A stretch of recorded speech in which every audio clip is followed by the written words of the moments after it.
Danny Segura for MMA Junkie, and I'm here with one of the legends of the sport, former UFC champion Mighty Mouse Johnson, and of course, current one champion Demetrious. How are you? Welcome back to MMA Junkie. How you doing, brother? I'm good, man. I'm good. Thanks for having me back on.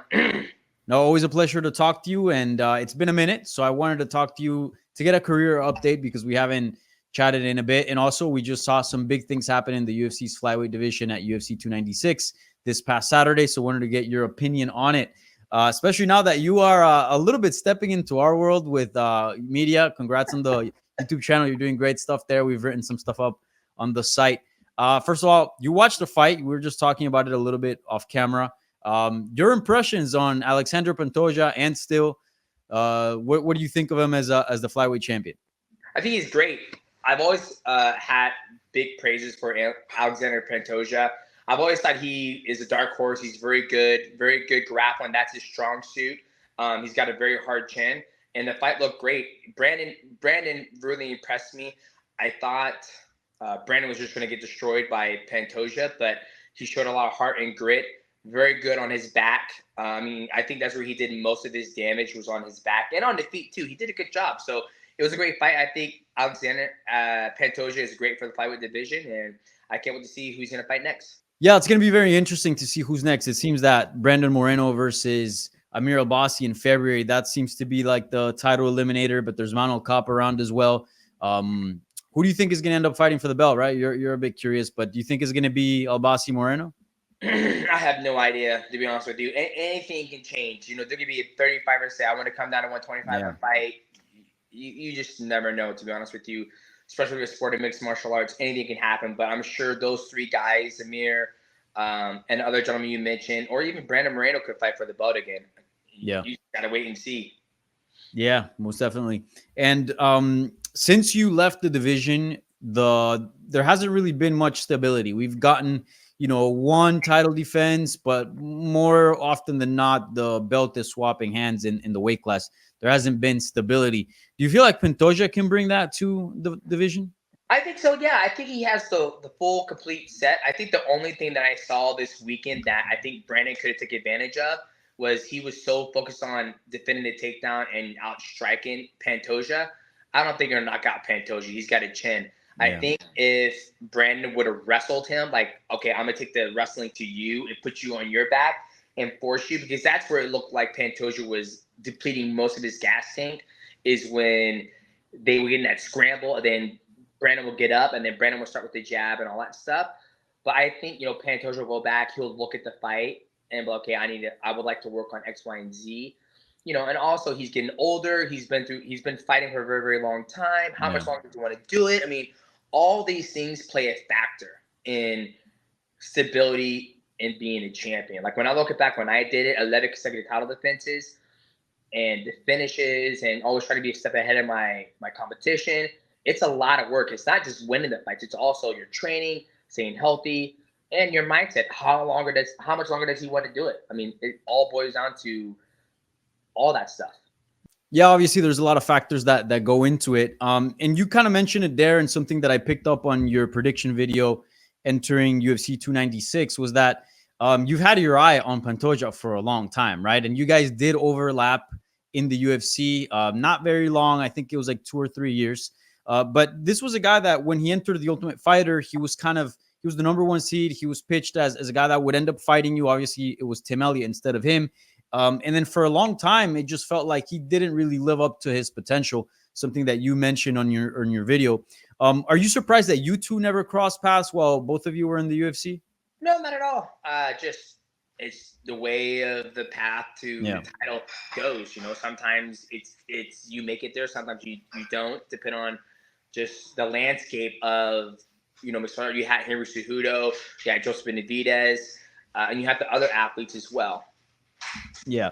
And I mean that more like, he was such a talented guy, and he's just now having the success, obviously being champion. Did you ever feel like this should have came sooner in his career, maybe? No, like I said, all the landscape.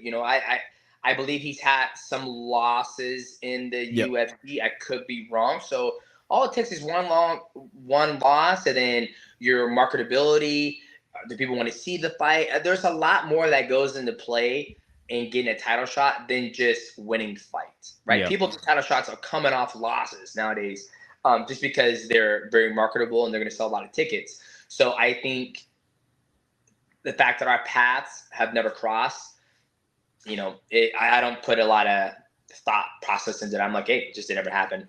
Right. Yeah. And I don't know if you got the notification on Twitter, but I tagged you there on a post. They put a graphic on the screen throughout I think it was very early on. I don't know if you caught it. I don't think it was right before the title fight, but basically it was like displaying the most finishes in UFC history. At the time, Pantoja had 6. Obviously, he got a decision, so that stayed at 6. But then the record holders are you and Davison Figueiredo at 7. And I just kind of noted on Twitter, like, it's crazy that it's been 5 years since you fought for the UFC, and you still out here appearing on graphics, my man. I don't know if you saw that, and are you almost surprised that, like, how many records and how many things you've left at the top in terms of records and numbers in the UFC? Funny. I did see that. My producer Michael sent that to me. He goes, each time you hang on to a record, you should take a shot of 1942. And my buddy said that too. He goes, each time somebody doesn't defend the belt, you should take a shot. Just because the record's going to keep on staying. It's crazy. It's been 5 years since I fought in the UFC. But that just shows you a test to what I've been able to accomplish in my career in the UFC at that time, where you had the killers like Joseph, Kyoji Horiguchi, Henry Cejudo, the list just goes on, all the other athletes. And, I'm grateful. Me, my team, Matt Hume, and everybody back at AMC Pancreation worked extremely hard to set those records. And I'm truly grateful. Yeah. That's awesome to see. It's pretty cool. And I also wanted to ask you, and I know you might be a little bit biased here, but overall, I think you're a pretty objective person when it comes to analyzing stuff. What do you think of the current state of the UFC's flyweight division? And if you compare it to your generation or the time that you were fighting, do you feel like it's better? Do you feel like it's worse? How do you see it? Because back then you had Dodson, yourself, McCall, a bunch of names. Today you also got some good names as well. What do you think of the division?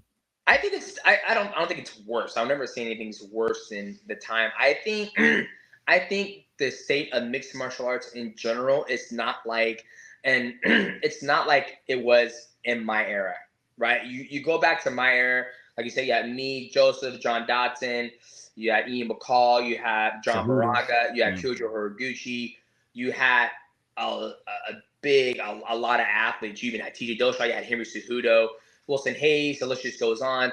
And then you look at the welterweight division, the light heavyweight, you had Luke Rockhold, Michael Bisping, you had GSP, you had Anderson Silva, you had a lot of big stars where it's like you had a lot of girth, I guess you can say, in the state of mixed martial arts here in North America. And I didn't realize that until one of my buddies goes, man, it's not the same. Like, I don't enjoy watching it as much anymore because it's like I have to get to know these new stars and I just don't have the mind capacity to do it. So I'll always say I think my era in the flyweight division was probably the best because I was there. And Joseph fought in WC.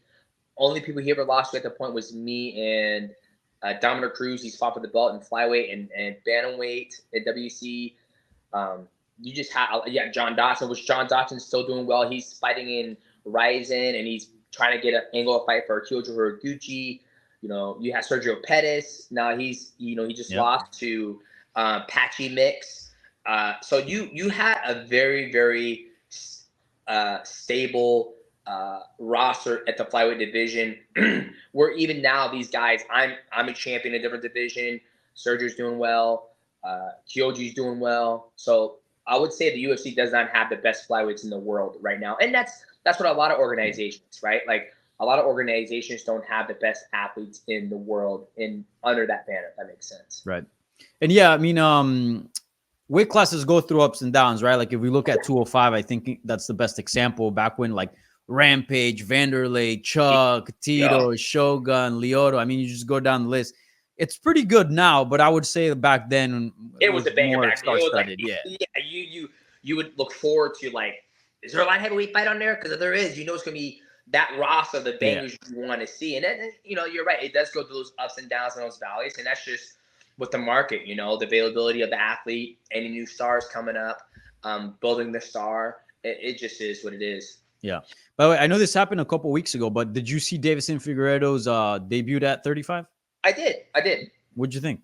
I think it was good. I think his skill set's always there. I think the biggest thing for him was just him kind of weight. He's a big guy. Yeah. Cutting the 125. I've heard stories of him, like just his weight cut's not on point, but he looked good. I forgot who he fought. He fought Rob Font. Yeah. I thought it was good. I think he's always had the power. I just think his biggest thing was always been the cardio. Yeah, for sure. I was surprised to see his power carry over. I think a big jump from 125 to 135. I mean, that's a pretty big jump, right? The power, that's 10 pounds. The power will always carry over. Yeah. It's just, it's not carrying over like it did in flyweight, because when he hit Joseph got liberated, right? He's going to be fighting guys who are more his size, and it's going to transfer over, but it's the athletes, like you think about it, he hit Rob Font a lot.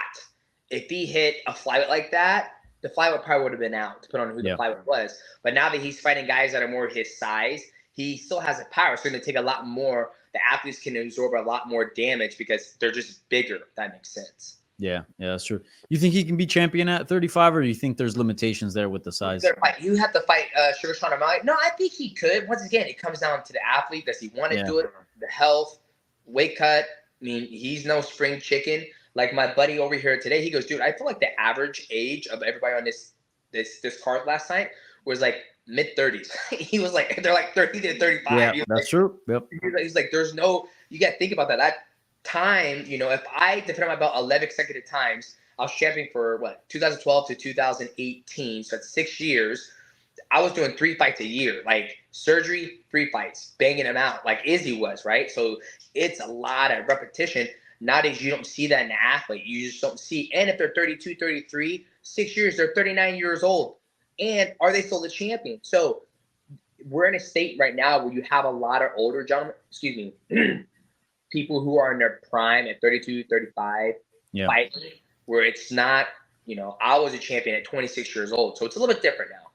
Yeah, certainly. It also feels like nowadays it's a lot harder to get a title shot, right? Like you can get a title shot, in your mid to late 20s. Of course, that's the case for some people, but it just seems like, for example, Bilal Muhammad's knocking on the door. He's already in his 30s. Leon just became champion. He's already in his 30s. It just seems like it just takes a lot more work to get to the top.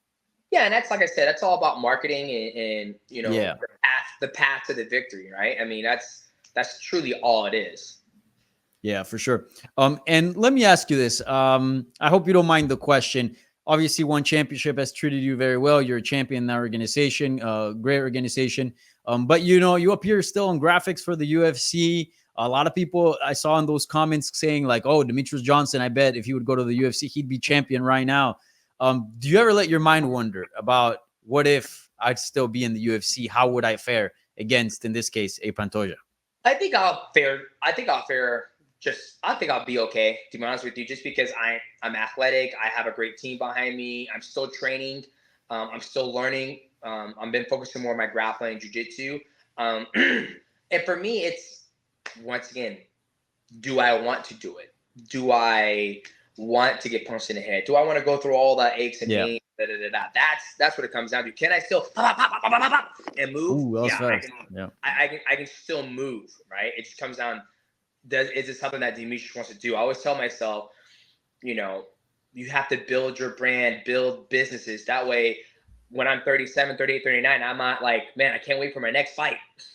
Like, that's not where my mindset needs to be right now. My mindset needs to be like, hey, just got off a conference call with Quantum Energy Squares. We just landed in 150 Hudson News in the airport. Like, that's the conversations that I'm like trying to build businesses. That way I'm good. Like, I don't have to worry about like fighting where my next fight is. So, but yeah, I'm sure if I was still in the UFC, I'm sure I would still be fine. But I wouldn't cut to 125. I'm not going to, I walk around 150 pounds right now, and I'm not saying I'm shredded, but I'm eating whatever I want. So me cutting down to 125, I just doesn't sound fun at all. That sounds fucking stupid, quite frankly, honestly. Okay. So if you would have stuck around the UFC, you would have eventually moved up to 35? I have no idea. Probably, yeah, because why, I did the weight cut because I did at that time. But now that I'm actually eating, like 150 grams of protein a day, a cup and a half of rice, my greens, my fats, I'm lifting. I'm like, why would I want to go down to 125? Like, my mindset now is like, if I can't beat you at 135 just because you're bigger, then it is what it is. But Right. I'm like, when I was watching the fight and I saw Brandon and Pantoja looked exhausted on the stool, and I was like, that doesn't look fun. Yeah, and I think this is an excellent transition to ask you about your own career. Last time we spoke, you had just defended the one championship belt in the trilogy against Adriano Moraes. That was back in May. And you were kind of undecisive about whether or not you wanted to continue. Your body is there. You're champion. You're at the top of the hill. But as you mentioned, you have other businesses and other things to attend to, and you just didn't know if your time was worth going through another training camp and all that. It's been a few months. Any update, or we're still kind of in the same space? Same space, same space. My kids are getting older. I'm spending time with them. Spending time with my beautiful wife. Running businesses.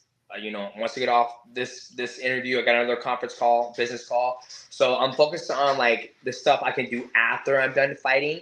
But I'm always gonna leave that door open because something might land in my lap where I say, "Oh, that sounds fun. Let's make it happen."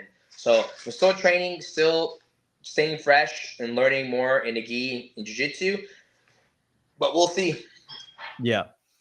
Would you say if you were a betting man, you fight again or no? I'm not a betting man. But if you were? If I was, I don't know. I can't say. It's either black or red. I can't decide which one to put it on. Okay. But I always bet on black. Which is fight again. You gotta figure it out. No. And I guess it sounds like if you didn't fight ever again, you'd be at peace. Like you're Oh yeah, cool. 1000%. Yeah. Cherry on the top. Yeah, it was interesting. I did my last podcast with Misha Tate, and she was talking about like she had to leave the sport for 5 years to find balance in her life. Right. Yep. In my whole entire career, I've always had balance. Right. I said I will never fall in love with the lights. I do this because it's a paycheck. Granted, I love it and I enjoy every bit of it, but at the same time, it's there has to come a point in time where you gotta start focusing on other things, and that's where I'm at now on my stage in life at 37 years old. Like, I'm not a spring chicken. I'm not like somebody who's like, oh man, I mean, I can still go and do everything I want, but I literally just got an MRI and the doctor was like, dude, it's impressive. You've taken literally your brain over the time of you being an athlete and getting hit in the head hasn't changed at all. If anything, you've gotten, sharper as time goes on, like with your tests and all that stuff. So for me, for how many fights I've had, that's very good. Yeah, that's great to hear. Yeah. And in terms of like the promotion itself, you are champion. So I'm wondering, does one championship, have they told you like, hey, you got to let us know by certain dates? So maybe, I don't know, we can do an interim or you can vacate. No. Like, have they asked you about sort of your belt and your status? No, not at all. Not at all. We've been talking here and there. We've been talking more about the excitement of one championship bringing the organization back to the U.S. for events. So we're trying to see what's going on with that. We just announced the Japan event as well with Rod taking on Takura. And then we also just announced Joshua Pascal taking on Jared Brooks. So I'm almost kind of transitioning, and I'm navigating my career like as an athlete that's been in the sport for a very long time and helping them promote their fights. So we just announced the Qatar fight. So we just have open dialogue conversations all the time, and that's not one of the questions that came up. Okay. Is there a date that you yourself have that like, hey, by this date I should? No, nothing. No, I'm just chilling, man. I'm just feeling it out. You're just feeling it out. My best life, like, and that's the thing that like I said, when I was a champion in 2012, or even in the WEC days, I was, when's the next fight? When's the next fight? There has to come a point in time where it's like, okay, we fought for this long, for 18 years. Let's focus on other businesses and then see what happens. Like if a fight, it's like Sexyama. He's a perfect example. Do you think he's sitting there waiting for what his next fight is? No, he's like, okay, I got this new lotion coming out. I got this new Sexyama tanning oil going out. He's building businesses that are going to be long-lasting legacy for building his wealth. And then if Tachi's like, hey, Sexyama, I think we have a big event coming up, which is in Japan. are you interested in fighting in this event? He goes, let's see, I'm gonna think about it. That's where I'm at in my career now. I'm not like, oh man, I can't wait for the next title event. I'm just focused on life itself. Yeah. Plus, he was just on a reality TV show, a Korean one. I think it was like, what was it called? 100 or something like that? Strong 100, yeah. Yeah, I saw it. It was pretty good. Yeah. Yeah, you go pretty far. All right, well, let me ask you a couple things now outside of the fighting world. You still playing soccer? Soccer? Football? Oh, no. What, weren't you playing that? You were saying, you used to tell me like in your training camps you would play soccer, like indoor or something, no? Oh, no. Okay, yeah. Video games. I don't know if you saw, but Prime is taking out a series of Fallout. Oh, yeah, Amazon Prime. Yeah. Yep. When you said Prime, I'm like, you're talking about Logan Paul's drink? No, Amazon Prime. Yeah. Yeah, it's gonna look sick. You know, there's been many studios try to make adaptations of live action video games of movies. Resident Evil, Silent Hill. What else is? What's the one that just came out that I was like, what the? How the hell you messed it up? They're always coming out with them, right? And it's just gonna be based on all the content is there. Can they get it right? That's all it is. Yeah. All the content there. You just got to get it right.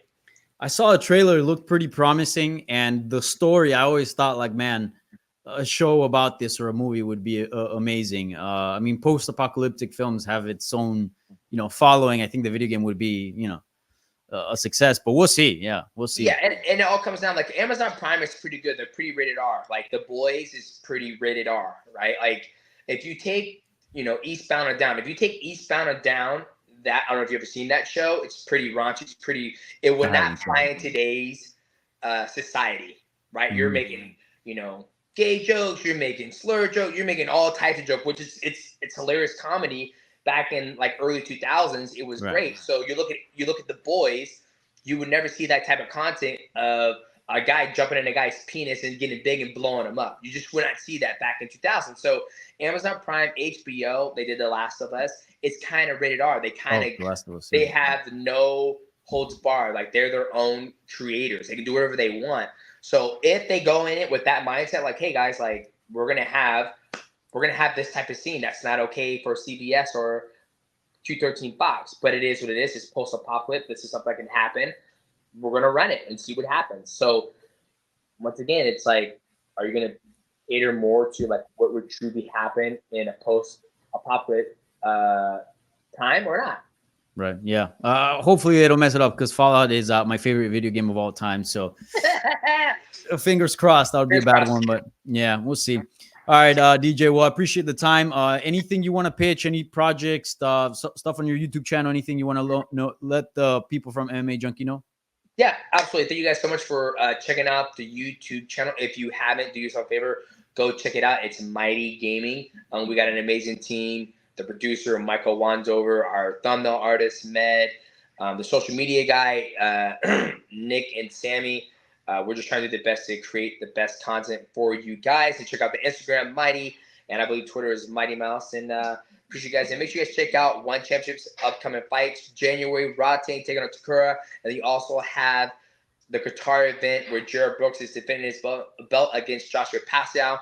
And a lot of more amazing fights on that card as well. So that's it for me, brother.